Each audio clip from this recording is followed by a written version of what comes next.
바로 노란봉투법입니다. 그래서 오늘은 그냥 무지성으로 나눠서 해보자. 노동계 입장이랑 기업 입장을 나눠서 해보자. 찬성이 반대예요. 사측 입장에서는 네. 이거 너무 비용이 많이 드는 거 아닌가요? 결국엔 그 생기는 부담은 자초한 일이다. 네, 스불제다. 네. 안녕하세요. 변호사들의 임동기 변호사입니다. 안녕하세요, 오수비 변호사입니다. 변호사님, 오늘 뭐 할 건 줄 알아요? 오늘이요? 네. 아니요. 오늘 할 주제가 뭐냐면요. 이거 뭔 줄 아시나요? 바로 노란봉투법입니다. 노란색 봉투가 없어가지고 엄청 핫하잖아요. 그쵸. 지금 거의 이 업계에서 가장 최대 이슈긴 하죠? 기사보다 맨날 나오는데 제가 생각을 해보니까 이거를 한쪽 입장을 말했다가는 어차피 욕 먹을 것 같고 그래서 오늘은 그냥 무지성으로 나눠서 해보자. 노동계 입장이랑 기업 입장을 나눠서 해보자. 약간 그런 컨셉으로 좀 해보려고 해요. 뭐 하시고 싶어요? 제가 오늘 초대석이니까 사측하겠습니다. 사측이 유리할 것 같은데.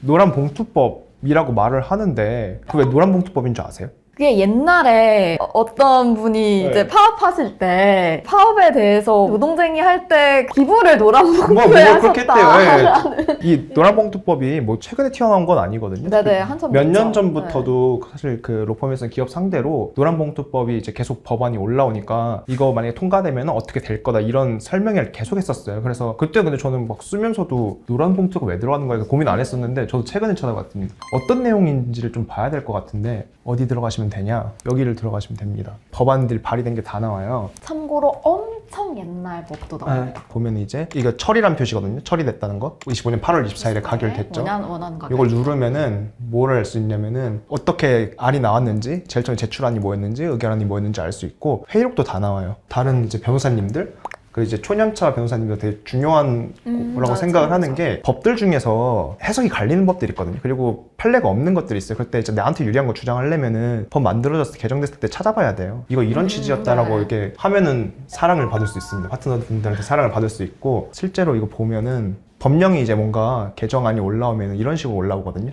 일부 개정 법률안이 올라온다고 하고 경과가 나오고 뭐 제한 이유 이런 거 나온 다음에 이렇게 뭔가 그 내용을 요약을 해줘요. 뭐 이거 사실 이거 봐도 되고 우리는 이제 아예 그냥 원문을 보고 싶어서 더 내리면은 이런 이제 그 개정 법률안이 있고 그 다음에 이제 그 아예 신고대조표가 있거든요. 신고대조표는 게 제일 쉬워요. 이제 뭐가 달라졌냐? 일단은 사용자의 정의에 대해서 달라졌죠. 네. 예. 사용자라 함은 사업주, 사업의 경영 담당자 또는 그 사업의 근로자에 대해 관한 상황과 사업주를 위하여 행동하는 자를 말한다라고 되어 있는데 이게 그냥 사업주의 정의예요, 기본적으로. 그래서 옛날엔 뭐가 문제였냐면 기본적으로 근로관계가 있었어야 됐어요. 근데 지금 보면 이제 뒤에 막 추가가 됐죠. 근로계약 체결 당사자가 당사자가 아니더라도 실질적이고 구체적으로 지배 구체적으로 결정할 수 지배. 있는 지위에 있는 자는 사용자로 본다라는 아. 이제 뭔가 이건 근로기준법이랑은 다른 사용자 네, 정의인 네, 네. 거예요. 그래서 사용자가 이제 범위가 늘어났다. 그럼 이제 뭐가 문제가 되냐면은 분명히 이 사람이랑 근로계약을 안 했는데 갑자기 노동쟁의를 하면서 야, 난 너의 노동자야, 근로자야 이렇게 너가 나의 사용자 이렇게 그렇게 될 수 있는 게 지금 문제인 거고 그래서 주로 원청이 있고 하청이 있을 때 문제가 되는 것 같고요. 맞아요. 이제 한국에서는 워낙 이제 근로관계가 원청, 하청, 뭐 재하청 이런 경우가 많잖아요. 그래서 그런 걸 염두에 두고 네, 개정이 된 거고요. 그렇다면 결국에 여기서 문제가 될 만한 거는 실질적이고 구체적으로 지배 결정할 수 있는 지위에 있는 자가 과연 무엇인가 어떻게 해석을 해야 되는지. 그 다음에 이제 이것도 사실 중요한 내용이긴 한데요. 원래 그 근로자가 아닌 자의 가입을 허용하는 경우는 원래 노조가 인정이 안 됐어요. 근데 이제 그 조항이 빠졌다. 그 다음에 또 이제 중요한 게 앞에 뭐 이제 노동쟁의란 얘기가 있으면서 노동쟁의가 언제 됐냐고 하면은 임금, 근로시간, 복지, 해고, 기타 대우 등 근로조건의 결정에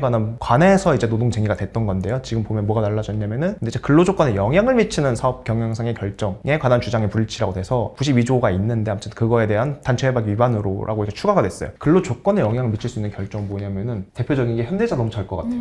현대자동차가 우리 미국에 공장 짓겠다. 한국에서 생산량 줄이겠다. 이거는 원래 사실은 노동쟁의 대상이 지금까지는 아니었어요. 왜냐면 내가 미국에 현대자동차가 그 공장 짓는다고 했을 때 내 임금이 줄어들거나 내 근로시간이 늘어나거나 뭐 이런 건 아니잖아요. 근데 이제 그거에 영향을 줄 수 있는 상황이니까 내가 현대자동차가 본사가 뭔가 미국에 공장을 짓는다고 했는데 노동자가 그걸 파업의 대상으로 삼을 수 있나? 이런 이제 그런 생각들이 이제 들게 되는 거고요. 그리고 M&A 딜 입장에서 봐더라도 이슈가 있겠죠? 왜냐면 누가 내 회사를 산대요. 그러면 이제 특히 이제 요즘에 문제되는 PE 같은 경우에는 구조조정을 한다던가 이런 이슈들이 항상 나와 있었는데, 그럼 이제 근로자 입장에서는 내 회사 주인이 바뀌면 나 잘릴 수도 있는 거 아니야? 뭐 이런 이제 그런 부분들을 생각을 해서 노동쟁의로 이어질 수 있는 거죠. 그리고 이제 파업의 경우에 이제 손해배상 이제도 많이 달라졌는데요. 사람들이 뭐 착각을 하는데 원칙적으로도 원래 정당한 노동쟁의 같은 경우는 손해배상 청구할 수가 없었어요. 사업자는 이 법에 의한 단체 교섭 또는 쟁의 행위로 인하여 손해를 입은 경우에 노동조합 또는 근로자에 대하여 그 손해를 청구할 수 없다가 있었는데, 단체 교섭 쟁의 행위가 있고 그 밖에 노동조합의 활동이 들어갔죠. 그리고 또 2항에 이제 신설 2항부터 쭉 신설이 됐는데, 부당한 불법 행위에 대해서 그러니까 사용자 불법 행위를 했을 때 노동조합이나 근로자가 부득이하게 뭔가 이걸 막기 위해서 손해를 가했으면 그거는 배상할 책임이 없다.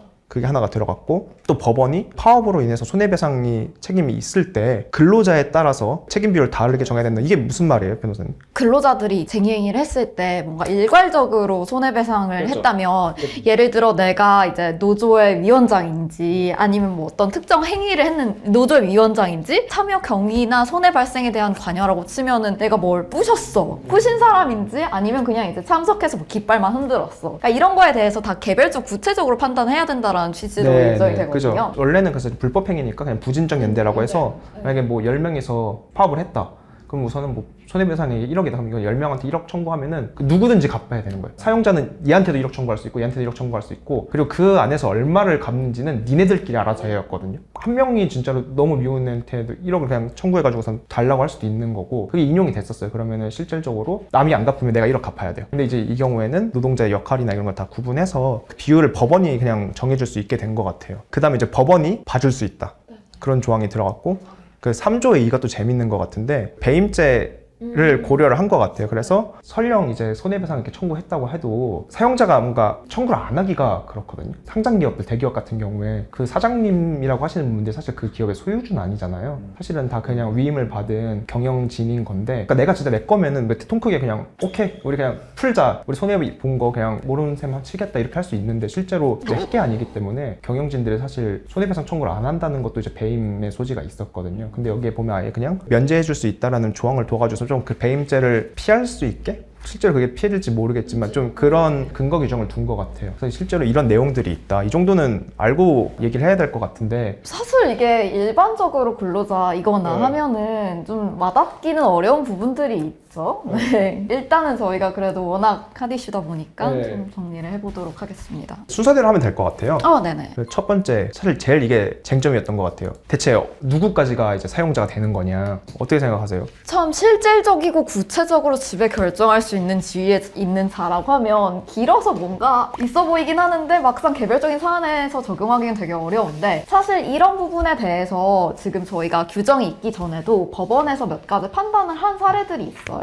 원청이 하청업체에 대해서 직접적으로 이제 지휘 감독을 했다던가, 이 원청의 시스템, 원청이 구상해서 운영하는 시스템에 뭐 이 하청업체가 반드시 속해져 있고 그 해당 하청이 하나의 원청과만 계약을 했다던가, 뭐 이런 것들을 되게 종합적으로 판단을 한 것 같아요. 근데 이제 그거에 대해서도 어떤 가이드라인이 지금 상황에서는 없어서 기존 판례만으로 봐서 어떻다라는 이야기를 다양하게 나오고 있는 상황인 것 같습니다. 찬성이 반대예요.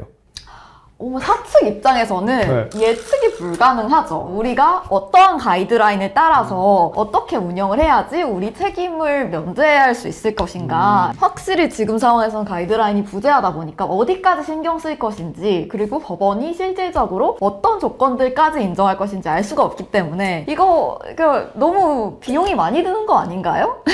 취지 자체는 동의하시는 거예요? 취지 자체는 그러니까 이런 거잖아요. 결국에는 파업을 했을 때 결국에 사용자가 들어줘야 되는 건데, 어떤 경우들은 사실 하청 기업들이 무늬만 법인격이 존재하고 실질적으로 원청이 다 정하는 경우들이 있거든요. 근데 이제 그게 만약에 파업으로 되면 보호가 되는데 원청 상대로는 그걸 할 수가 없는 건가요? 그 결정은 다 원청이 하는데 근데 원청한테 파업은 할 수 없고, 그러니까 이제 뭔가 원청이 파업으로부터 완전 벗어나 있는 그런 상황들을 좀 막기 위해서 실질적으로 니네가 뭔가 얘네 임금 다 정할 수 있고 뭔가 지휘하고 그런 거면은 너희한테 파업할 수 있게 그걸 인정해 주겠다는 취지인 것 같은데, 그 취지는? 근데 취지는 항상 이제 취지는 좋죠. 모든 법의 취지는 좋다고 생각합니다. 네. 근데 이제 하청을 돈을 굉장히 많이 두는 업계들이 있잖아요. 조선업이라던가 이런 경우에 그러면 그 하청들과 다 하나하나 일일이 교섭을 해야 되는지, 교섭 창구의 단일화가 어떻게 이루어질 것인지 이런 부분에 대해서 기업 입장에서는 굉장히 애매하지 않을까라는 생각이 듭니다. 단체 교섭이라는 게 법적으로 규정된 절차와 방법이 있고 실질적으로 그걸 하지 않으면 파업이 정당화되는 상황들이 있는데, 문제는 내가 원래 원청이었으면 그 원청 소속 근로자 혹은 뭐 노조들과만 단체 교섭을 했으면 됐지만, 이제는 내가 원청이고 하청을 한 100개 줘. 그러면 그 하청 노조와 다 이제 교섭을 해야 되냐? 3일에 한 번씩 교섭을 해야 되냐? 이런 문제가 생길 수 있죠. 그러니까 교섭 창구의 단일화라는 것이 그런 포인트에서 더 문제가 되고, 실질적으로 단일화가 될 것인지 뭐 이런 부분에 대해서도 어떤 가이드라인이 있지 않아서 다들 약간 혼란스러운 상황인 것 같습니다. 그래서 저는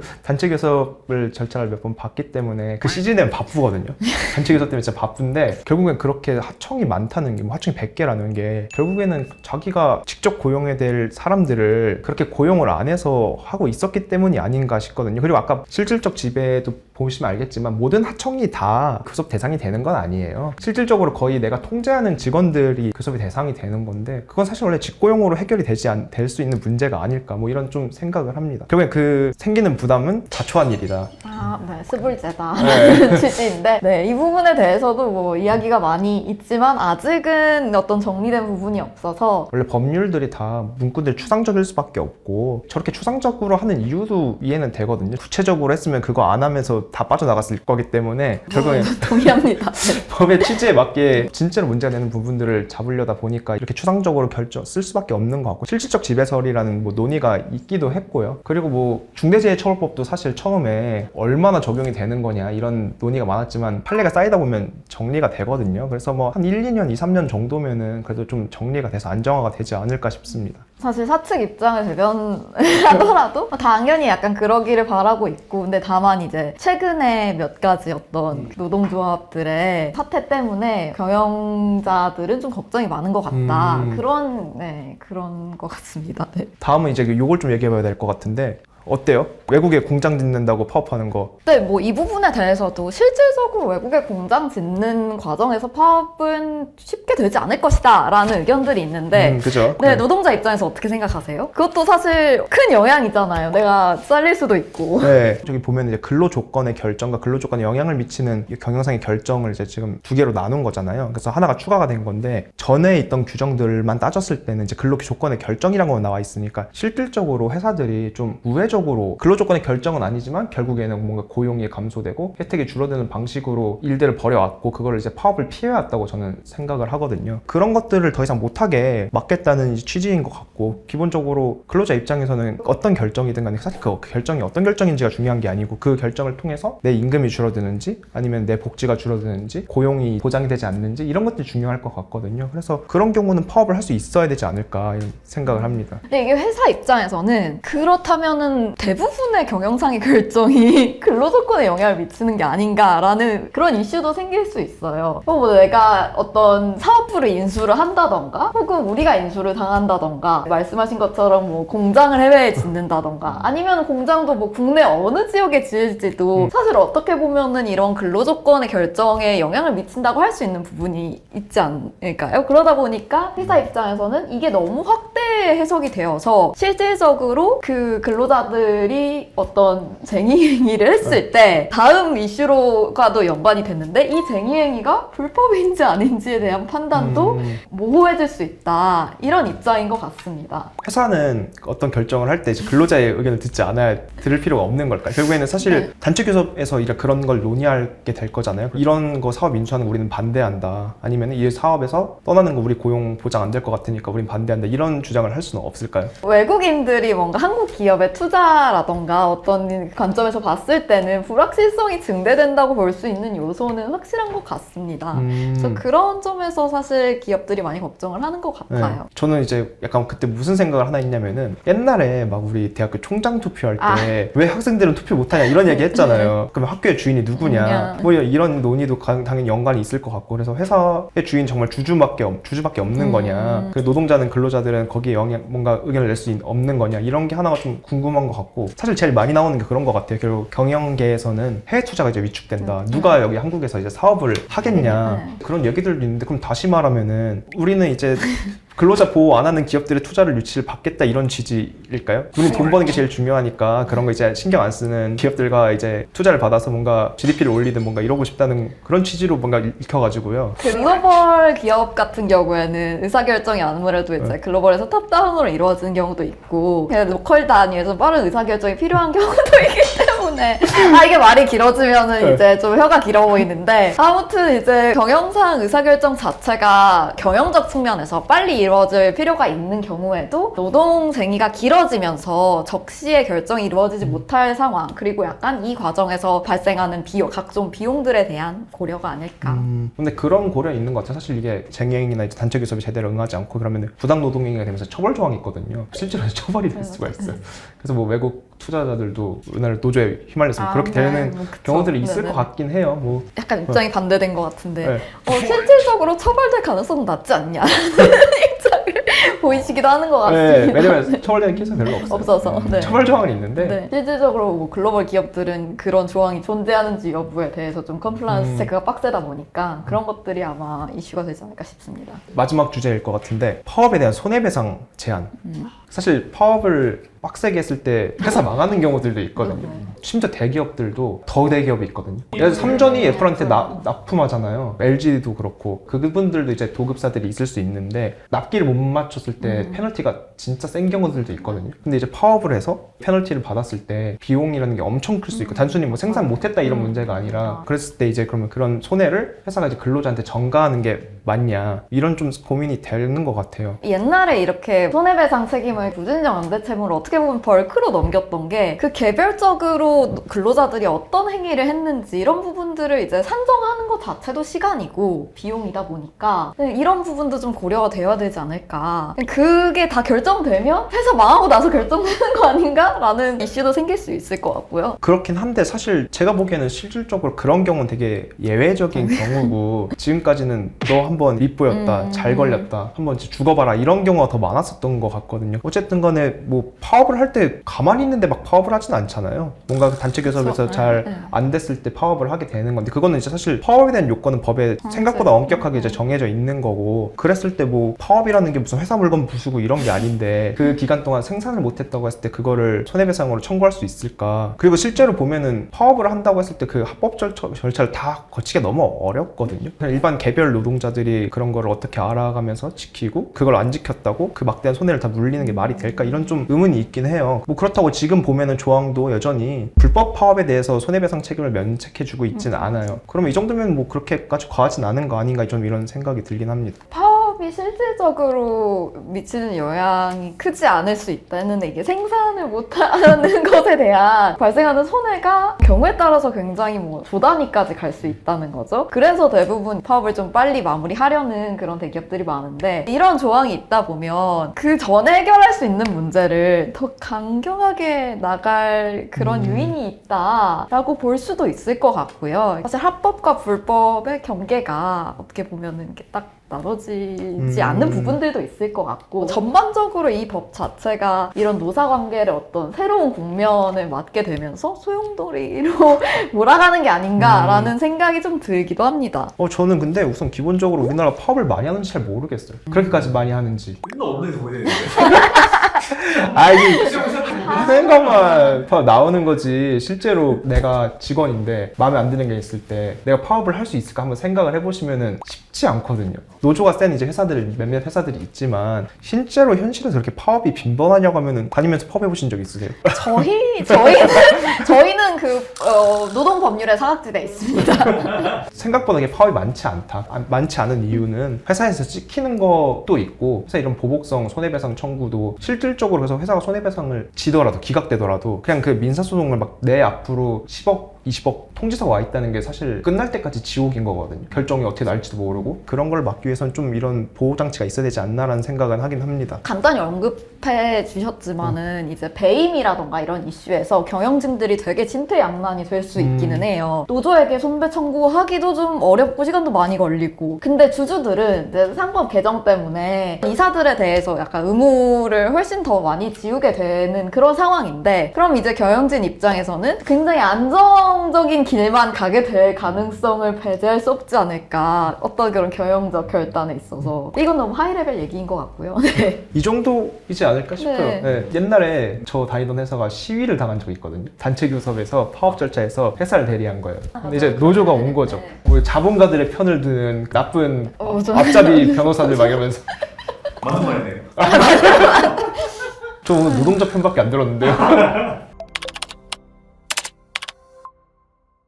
이런 이슈들을 단편적으로만 사람들이 많이 알았지 이렇게 조항을 비교하면서 본 건 또 처음이라서 되게 신선했던 것 같아요. 사람들이 사실 그냥 자기 정치색에 따라서 찬성반대만 맞아. 하지 무슨 내용이 있고 무슨 내용이 문제고를 좀 한 번은 보고 생각을 하셨어야 될 것 같아가지고. 맞아요. 사실 이게 이 이슈가 기사든 유튜브 영상이든 극단적인 것들이 극단적이네. 많아요. 생각보다. 이렇게 하면 네네. 나라 망한다. 막. 네. 저희도 이제 편을 나누어서 이야기를 해봤지만 이러이러한 입장이 있는데 당연히 이제 법의 취지는 좋고. 아, 또 변호사님 생각해보면 타이 색깔이 또 이제 노동자한테 대변하는 아, 거예요. 파란색. 우주. 살짝 비춰지는데.